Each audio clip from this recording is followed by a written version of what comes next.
places on the Isle of Man where the land feels older than memory, places where the wind carries stories long after the people who told them are gone.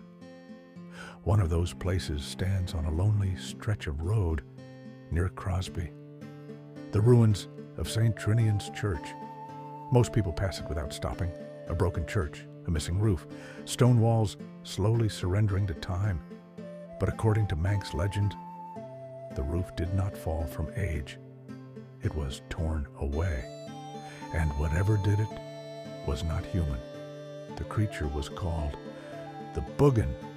In Manx folklore, Buggans were ancient supernatural beings tied to darkness, storms, wild places, and destruction. Some describe them as giant, hairy creatures with burning eyes. Others believed they were demons that hated churches, hated prayer, and hated mankind itself. And one particular Buggane is said to have made St. Trinian's its enemy. The story begins centuries ago when the church was first built, small, isolated, exposed against the endless Manx weather. But according to the legend, the church had another problem. Every time workers completed the roof, something destroyed it, again and again. At first, people blamed storms, then vandals, then poor construction, until witnesses began reporting something impossible. A gigantic creature moving through the hills at night. They described a towering figure emerging from the darkness surrounding the glens. A beast-like shape covered in shadow, with claws like hooks and eyes glowing in the dark. And every time the church bells rang, the creature returned. The Buggane hated the sound. One version of the legend says a local tailor named Timmy decided to challenge the creature himself. Whether out of bravery or foolishness, nobody knows. He remained inside the church one night, waiting alone in the darkness. Midnight came, then the wind changed, the candles died, and from outside, he heard breathing, heavy breathing, wet, animal breathing. Then came the scratching, claws dragging slowly against stone.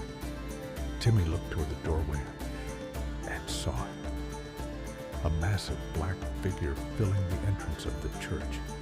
Its head nearly touched the beams above him. Its eyes reflected the dying candlelight like fire. The Buggane entered the church.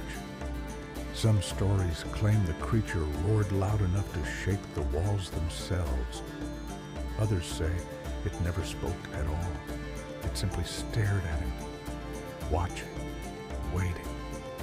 Timmy panicked and fled through the church window just as the creature lunged toward him. And as he escaped, the Buggane slashed at him, tearing part of his clothing and skin before he vanished into the night. But the creature's rage was not finished. In its fury, the Buggane tore the roof from the church itself. Stone and timber ripped apart like paper. The next morning, villagers returned to find the roof destroyed once again.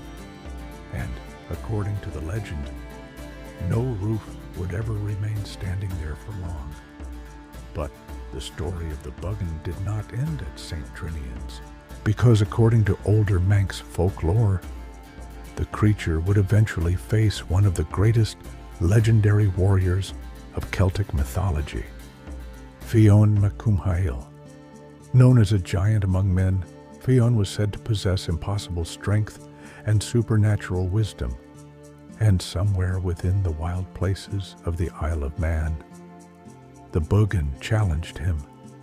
The battle that followed became legend. The Buggane descended from the hills, roaring like a storm itself. Fionn stood his ground. The earth shook beneath them as the two giants clashed. Some tales claim entire sections of the landscape were torn apart during the fight. Others say the sea itself churned black as the battle raged across the island. The Buggane attacked with claws and fury, But Fionn fought back with impossible strength. And when the creature finally tried to flee, Fionn seized one of its legs and tore it free. The wounded Buggane escaped into the mountain screaming in rage and pain before Fionn could finish it. And, according to the legend, that is why Buggans are sometimes described as limping creatures, wounded, broken, but never truly dead. To this day, the ruins of St. Trinian's church remain open beneath the sky. Some locals laugh at the story. Others refuse to visit the church ruins alone after dark, because legends survive for a reason. And on the Isle of Man, people still whisper that the Buggane never truly left, that somewhere beyond the hills and glens, something ancient still watches the old church ruins, waiting, listening for bells. And if you stand beside St. Trinian's long enough, you may hear something moving beyond the stone walls. Not the wind, not an animal, something heavier, something angry, something that remembers. The Buggane.